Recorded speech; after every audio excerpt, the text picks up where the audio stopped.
முக்கிய செய்திகள். மாணவர்களின் பாதுகாப்புக்கான வழிகாட்டு நெறிமுறைகள் பின்பற்றப்படுகிறதா? மாநில அரசுகள் உறுதி செய்ய மத்திய அரசு உத்தரவு. மகப்பேறு விடுப்புக்கு பின் காவலர்களுக்கு 3 ஆண்டுகள் சொந்த மாவட்டத்தில் பணி. சீருடை பணியாளர்களுக்கு பதக்கங்களை வழங்கிய பின் ஸ்டாலின் அறிவிப்பு. அதானி செபி உறவை மத்திய அரசு மறைக்க முயற்சிப்பதாக குற்றச்சாட்டு. நாட்டுக்கே ஆபத்தை ஏற்படுத்தும் என சமூக விஞ்ஞானி கழகம் எச்சரிக்கை. பழனியில் இன்று தொடங்குகிறது அனைத்துலக முத்தமிழ் முருகன் மாநாடு. காணொளி காட்சி மூலம் பங்கேற்கிறார் முதலமைச்சர் ஸ்டாலின்.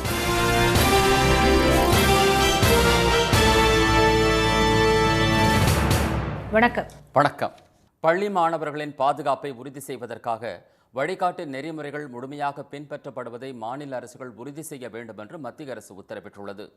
அண்மை காலமாக பள்ளிகளில் பாலியல் அத்துமீறல்கள் அதிகரித்து வரும் நிலையில் மாநில அரசுகள் மற்றும் யூனியன் பிரதேசங்களுக்கு மத்திய கல்வி அமைச்சகம் நேற்று அனுப்பியுள்ள சுற்றறிக்கையில் பாலியல் வன்முறைகளை தடுக்க 2021ஆம் ஆண்டு கொண்டுவரப்பட்ட பள்ளி பாதுகாப்பு நெறிமுறைகளை அனைத்து பள்ளிகளிலும் நடைமுறைப்படுத்த வேண்டும் என்று அறிவுறுத்தியுள்ளது.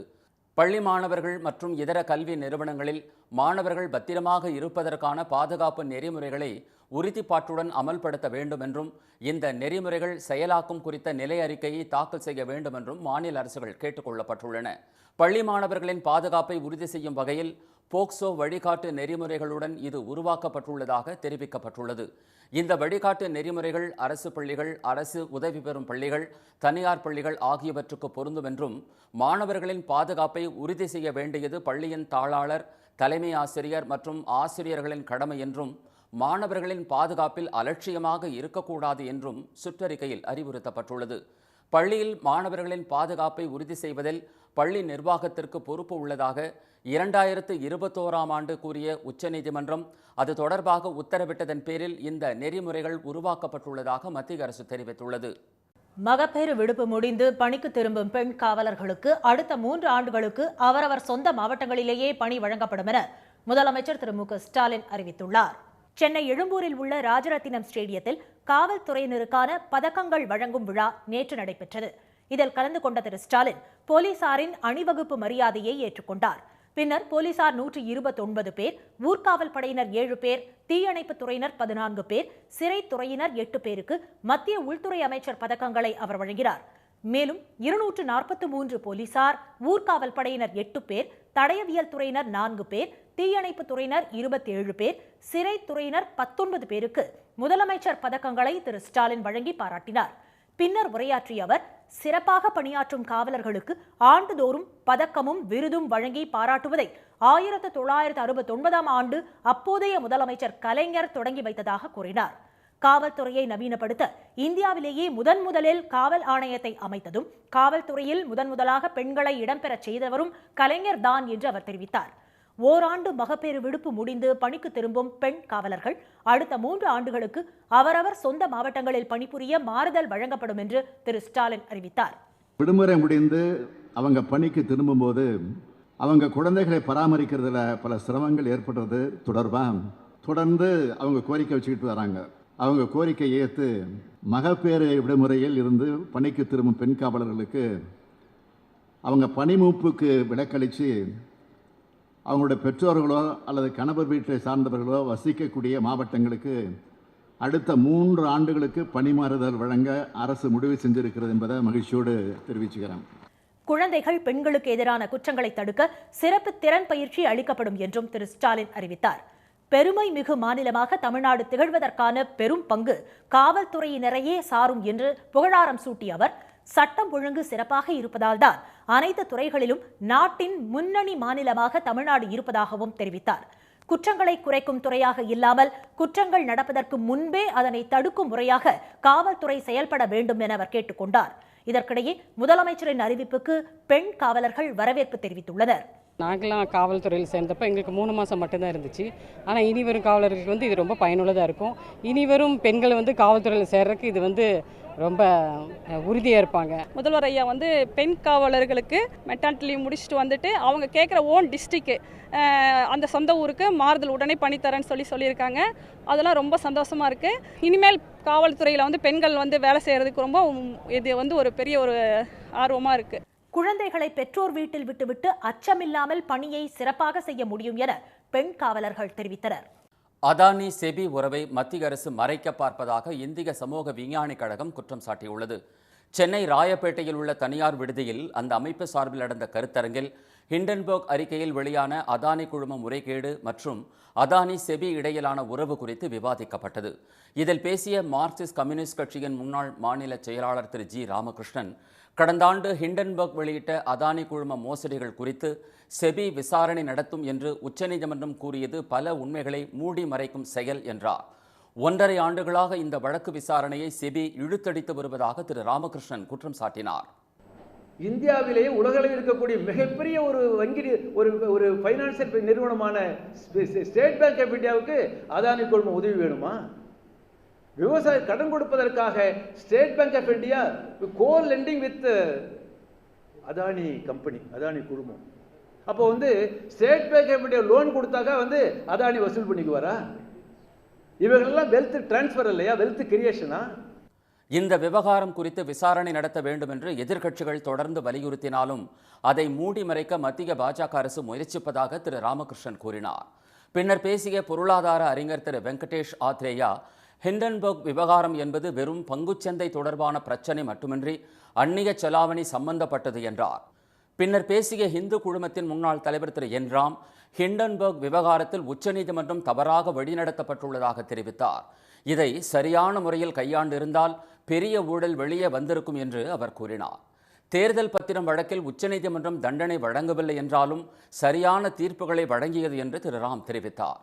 ஆனால் அதற்கு நிகரான இந்த வழக்கில் உச்சநீதிமன்றம் தோற்றுவிட்டதாக அவர் கூறினார்.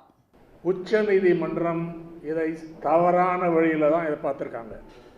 உச்சநீதிமன்றம் இந்த விஷயத்தை வேற மாதிரி எடுத்திருந்தா, ஒரு ஆழமாக போய் சரியான முறையில் எடுத்திருந்தாங்கன்னா இந்த ஸ்கேம் வேறு திசையில் போயிருக்கும். ஒன்றிய அரசாங்கத்துக்கு ஒரு விஷயம் புரியணும். செபி சேர்பர்சன் இருக்க, the longer she continues, the more damage will be done to the regulatory agencies. SEBI நிலைமை என்னவென்று அனைவருக்கும் நன்றாக தெரிகிறது. ஆனால் உச்சபட்ச அதிகாரம் இருந்தும் உச்சநீதிமன்றம் இந்த விவகாரத்தில் தயங்குவது ஏன் என்று தெரியவில்லை என திரு ராம் கூறினார். செபி தலைவர் திருமதி பாதபி புட்ச் கணவர் பெயரில் எப்படி பங்குகள் வாங்கப்பட்டது என்று அவர் வினவினார். செபியில் பொறுப்புகளில் இருப்பவர்கள் இதுபோன்ற குற்றச்சாட்டுகளுக்கு உள்ளானால் அவர்கள் மீது நடவடிக்கை எடுக்க வேண்டும். ஆனால் மத்திய அரசு இதுவரை நடவடிக்கை எடுக்கவில்லை என்று அவர் சாடினார். அமெரிக்காவில் ஹார்வர்ட் பல்கலைக்கழகத்தில் சட்டம் படித்த உச்சநீதிமன்ற தலைமை நீதிபதி உண்மைத்தன்மையை அறியாமல் வெளிப்படுத்திய கருத்து அதிருப்தியை ஏற்படுத்துகிறது என்றும் திரு ராம் தெரிவித்தார். பழனியில் அனைத்துலக முத்தமிழ் முருகன் மாநாடு கோலாகலமாக இன்று தொடங்குகிறது. தமிழ் கடவுள் முருகனின் அறுபடை வீடுகளில் 3ஆம் படை வீடாக திண்டுக்கல் மாவட்டம் பழனியில் தண்டாயுதபாணி சுவாமி கோவில் விளங்குகிறது. தமிழ்நாடு இந்து சமய அறநிலையத்துறை சார்பில் திண்டுக்கல் தேசிய நெடுஞ்சாலையில் உள்ள அருள்மிகு பழனியாண்டவர் கலை மற்றும் பண்பாட்டுக் கல்லூரியில் அனைத்துலக முத்தமிழ் முருகன் மாநாடு இன்று காலை 8:30 மணிக்கு தொடங்குகிறது. 2 நாட்கள் நடைபெறவுள்ள இந்த மாநாட்டிற்காக அறநிலையத்துறை மற்றும் மாவட்ட நிர்வாகத்தின் சார்பில் விரிவான ஏற்பாடுகள் செய்யப்பட்டுள்ளன. ஊரக வளர்ச்சித்துறை அமைச்சர் திரு ஐ பெரியசாமி தொடங்கி வைக்கும் இந்த மாநாட்டில் 12ற்கும் மேற்பட்ட ஆதீனங்கள் பங்கேற்று சிறப்புரையாற்ற உள்ளனர். மாநாட்டிற்கான முன்னேற்பாடு பணிகளை அமைச்சர்கள் திரு சேகர் பாபு, திரு சக்கரபாணி, மாவட்ட ஆட்சியர் திருமதி பூங்கொடி உள்ளிட்டோர் நேற்று ஆய்வு செய்தனர். அப்போது செய்தியாளர்களிடம் பேசிய திரு சேகர் பாபு, அனைத்துலக முத்தமிழ் முருகன் மாநாட்டில் காணொளி காட்சி மூலம் முதலமைச்சர் கலந்து கொண்டு வாழ்த்து தெரிவிக்க உள்ளதாக கூறினார். மாநாட்டிற்கு சிறப்பு சேர்க்கின்ற வகையில் 9:45 மணியிலிருந்து 10:15 மணிக்குள்ளாக மாண்புமிகு தமிழக முதல்வர் அவர்கள் காணொளியிலே மாநாட்டுக்கு சிறப்பு சேர்க்கின்ற வகையில் வாழ்த்துரை வழங்க இருக்கின்றார்கள். மாநாட்டின் பிரதானமாக 3D அரங்கில் ஒவ்வொரு 20 நிமிடத்திற்கு ஒருமுறை 3D முறையில் அறுபடை முருகனின் வரலாறு எடுத்துரைக்கப்பட உள்ளது. மலை கோயிலின் வடிவில் அமைக்கப்பட்டுள்ள இந்த அரங்கில் 18 சித்தர்களின் சிலைகள், முருகன், சிவன், பார்வதி என பல்வேறு தெய்வங்களின் சிலைகள் ஆங்காங்கே வைக்கப்பட்டுள்ளன. மாநாடு நடக்கும் இடத்தில் தூண்கள் கோயிலில் உள்ள கலைநய தூண்கள் போல வடிவமைக்கப்பட்டு வைக்கப்பட்டுள்ளன. மாநாடு முடிந்த பின் அரங்கம், கண்காட்சி உள்ளிட்டவை பொதுமக்கள் பார்வைக்காக 1 வாரம் வரை திறக்கப்பட்டிருக்கும் என தெரிவிக்கப்பட்டுள்ளது. தூத்துக்குடி விமான நிலையத்தில் நடைபெற்று வரும் புதிய முனைய கட்டுமான பணிகளை நாடாளுமன்ற திமுக குழு தலைவர் திருமதி கனிமொழி ஆய்வு செய்தார். 227 கோடியே 33 லட்சம் ரூபாய் மதிப்பீட்டில் 17,341 சதுர மீட்டர் பரப்பளவில் புதிதாக முனையம் அமைக்கும் பணிகள் நடைபெற்று வருகின்றன. தரைத்தளம், நடுத்தளம் மற்றும் முதல் தளத்துடன் அமையவுள்ள இந்த புதிய முனையத்தில் புறப்பாடு பகுதியில் 4 வாயில்களும், 21 பயணியர் செக்-இன் கவுண்டர்களும், 3 ஏரோ பிரிட்ஜுகளும், 2 கன்வேயர் பெல்ட்டுகளும், ஒரே நேரத்தில் 5 விமானங்கள் நிறுத்தும் வகையிலான வசதிகளும் செய்யப்படுகின்றன. பயணிகள் வாகனங்களை நிறுத்துவதற்கான வசதிகள், விஐபி அறைகள், லிஃப்ட் வசதி என புதிய அதிநவீன வசதிகளுடன் புதிய முனையம் அமைக்கப்படுகிறது. 4 நட்சத்திர அந்தஸ்து பெற்ற பசுமை கட்டமாக அமைக்கப்பட்டு வரும் புதிய முனையத்தில் சூரிய ஒளி மின்சார வசதி செய்யப்பட்டுள்ளது. 113 கோடி ரூபாய் மதிப்பீட்டில் 3115 மீட்டர் நீளத்திற்கு விமான ஓடுதளம் அமைக்கும் பணிகளும் நடைபெற்று வருகின்றன. அடுத்த ஆண்டு தொடக்கத்தில் பயன்பாட்டுக்கு வரும் என எதிர்பார்க்கப்படும் இந்த புதிய முனையத்தால் தூத்துக்குடி, நெல்லை, தென்காசி, கன்னியாகுமரி, விருதுநகர் மாவட்ட மக்கள் பயன்பெறுவார்கள். தற்போது இறுதிக்கட்ட பணிகள் நடைபெற்று வரும் நிலையில் கட்டுமான பணிகளை திருமதி கனிமொழி நேற்று ஆய்வு செய்தார். பணிகள் எப்போது நிறைவடையும் என்று கேட்டறிந்தவர் மரக்கன்று நடும் விழாவை தொடங்கி வைத்தார். நாகை மீன்பிடி துறைமுகத்தில் இருந்து மீன்பிடிக்க சென்ற 11 மீனவர்களை இலங்கை கடற்படையினர் மீண்டும் கைது செய்திருப்பது மீனவ கிராமங்களில் கொந்தளிப்பை ஏற்படுத்தியுள்ளது. நாகையில் இருந்து சில நாட்களுக்கு முன் விசைப்படகில் கடலுக்கு சென்ற மீனவர்கள் 11 பேர் நெடுந்தீவு அருகே நேற்று நள்ளிரவு மீன் பிடித்துக் கொண்டிருந்தனர். அப்போது அங்கு வந்த இலங்கை கடற்படையினர் எல்லை தாண்டி வந்து மீன் பிடித்ததாக கூறி மீனவர்கள் 11 பேரையும் பருத்தித்துறை வடகிழக்கு கடல் பகுதியில் வைத்து கைது செய்துள்ளனர்.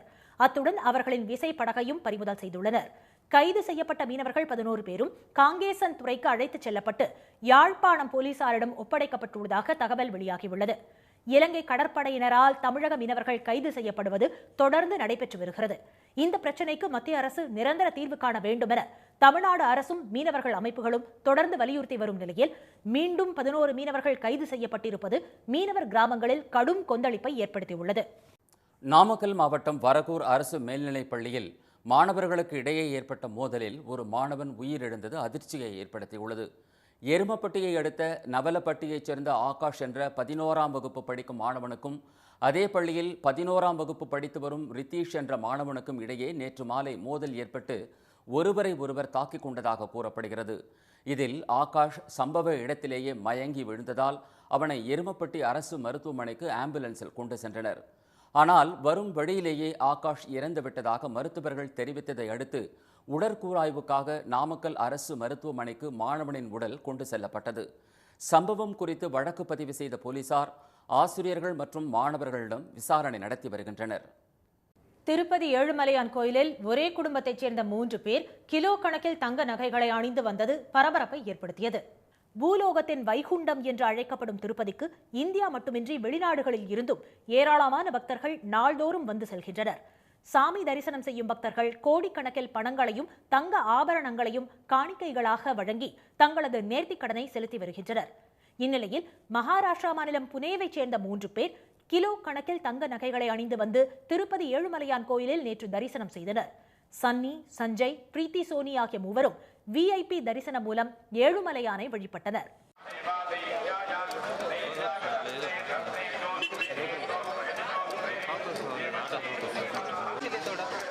கழுத்தில் சுருள் சுருளாக தங்க ஆபரணங்களை அணிந்து வந்திருந்த அவர்கள் கோயிலை சுற்றி வந்தபோது பக்தர்கள் ஆச்சரியத்துடன் பார்த்தனர். விஐபி பக்தர்கள் கிலோ கணக்கில் தங்க நகை அணிந்திருந்த வீடியோ சமூக வலைதளங்களில் வைரலாகி வருகிறது. ஹோசூர் அருகே தேசிய நெடுஞ்சாலையை யானை ஒன்று கடந்து சென்றதால் போக்குவரத்து பாதிக்கப்பட்டது. சாணமாவு வனப்பகுதியில் இருந்து வெளியே வந்த ஒற்றை யானை கோபச்சந்திரம் என்ற இடத்தில் கிருஷ்ணகிரி பெங்களூர் தேசிய நெடுஞ்சாலையை கடக்க முயன்றது. இதனை அறிந்த வனத்துறையினர் அந்த வழியாக போக்குவரத்தை நிறுத்தி யானை சாலையை கடக்க வழி ஏற்படுத்தி கொடுத்தனர்.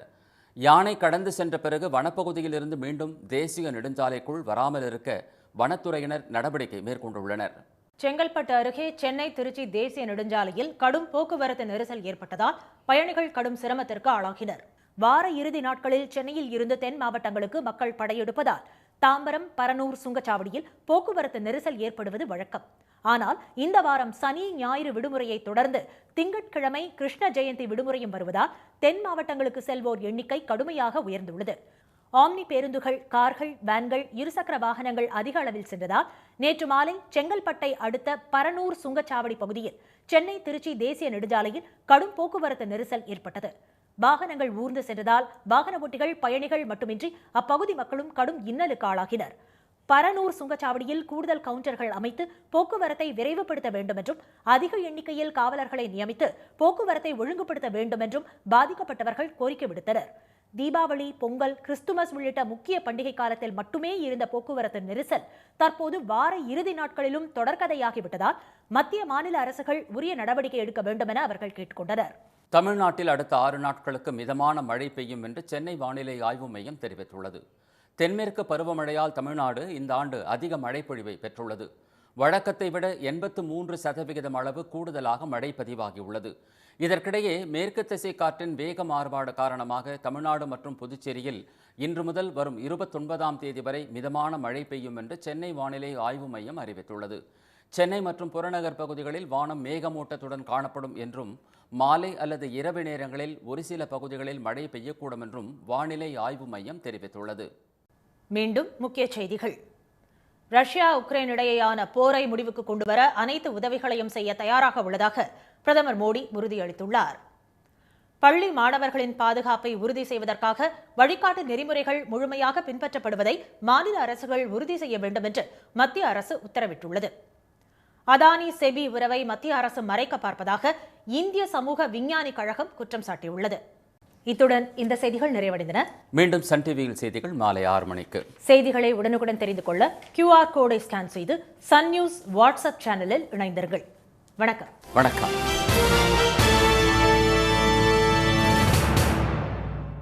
உடனுக்குடன் செய்திகளை தெரிந்து கொள்ள சன் நியூஸ் பெல் ஐகானை கிளிக் பண்ணுங்க.